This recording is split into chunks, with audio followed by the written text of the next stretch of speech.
Hi folks, David Waring here again with InformedTrades.com and today's lesson of the day. In our last lesson we introduced the concept of money management and the psychology of money management as the most important and also most overlooked factor of successful trading. In today's lesson we're going to look at one of the most important components of the psychology of money management, the willingness and ability to take losses. So let's get started. Okay, so humans in general grow up being taught by their environment of the importance of always being right. Those who are right are envied in society as winners, and those who are wrong are cast aside as the losers of society. A fear of being wrong and the need to always be right is going to hold you back in general, but it's going to be deadly in your trading. Let's see how this relates. So in society, we're taught that right equals winner, right equals success. How does this translate into trading? Profitable trade equals right, profitable trade equals success. Similarly, in society, we're taught that wrong equals loser, wrong equals failure. How does that translate into trading? Unprofitable trade equals wrong, unprofitable trade equals failure. With this in mind, let's take a look at two systems. Let's say you've been watching my video and you think that I'm a great, intelligent trader, and so you come to me and say, Dave, give me a method to trade.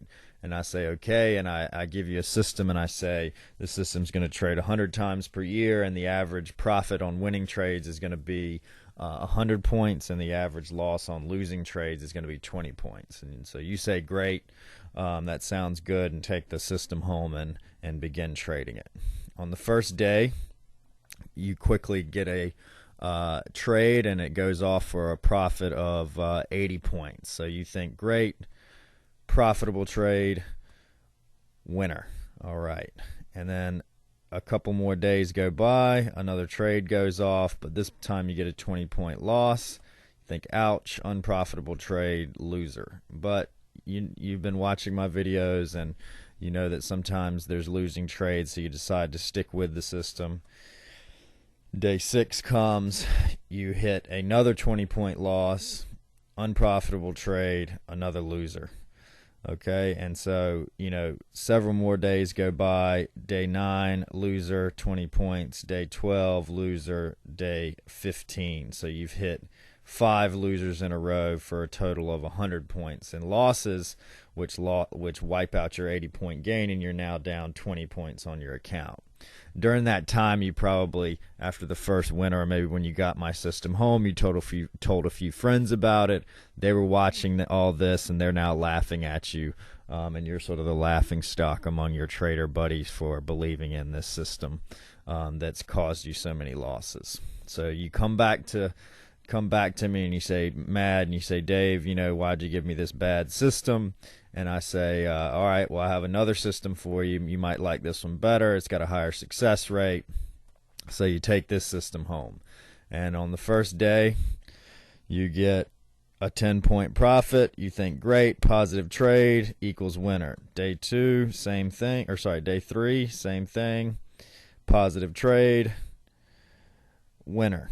Okay, 20 points there as well, or 10 points there as well. Day 6, winner, 10 points. Day 9, 10 points, winner. Day 12, another winner. Day 15, and you've hit 6 trades in a row, all of which are winners, and you're up 60 points on your account. So you go downstairs to eat dinner with your wife on the 15th day, and you tell her how you've hit every trade correctly in the last 2 weeks, and then you go over after dinner to your trader buddies and you rub your trading statement in the face of them and laughing at them to get them back for laughing at you on the first system. Okay, so now ask yourself this question. If you were really the trader in this example, which of these systems would you have chosen? Although I don't know the answer for you specifically, I can tell you that from my experience, the large majority of traders are going to choose the second system, as what you see on the screen now is all they're going to see. What I can also tell you is that the experienced trader, while he's going to want to know a lot more about each of these systems before making a decision, which we're going to learn about in coming lessons. What he is going to know from the information we have so far is that, not including transaction costs such as commissions and slippage, for the first system I only need to be right one time for every 5 times that I'm wrong in order to break even. With this in mind, seeing the system trade for 1 profit and 5 losses is not really giving the system a chance to prove itself. On top of this, it wouldn't really be out of the ordinary for a system such as this to hit even 10 losses in a row and still come up profitable for the year.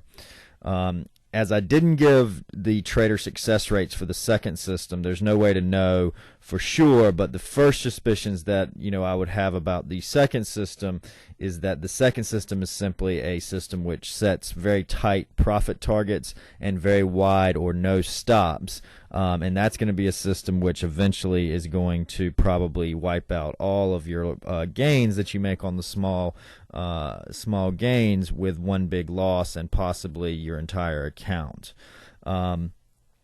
Lastly, it's important to understand that most of the successful systems out there that I've seen anyway fall into the category of the first system, in that they take a lot of small losses and make their profits from a few big winners throughout the year. So having the mental toughness to be able to stick with this type of system and not throw it away is one of the things that really separates the winners from the losers in trading, as most traders, as you've seen here, are going to throw this first system in the trash after it hits a series of losers. Okay? So the InformedTrades.com community is, or the goal of the InformedTrades.com community is to put together a community of traders who want to learn together without all the hype that's normally associated with trading education.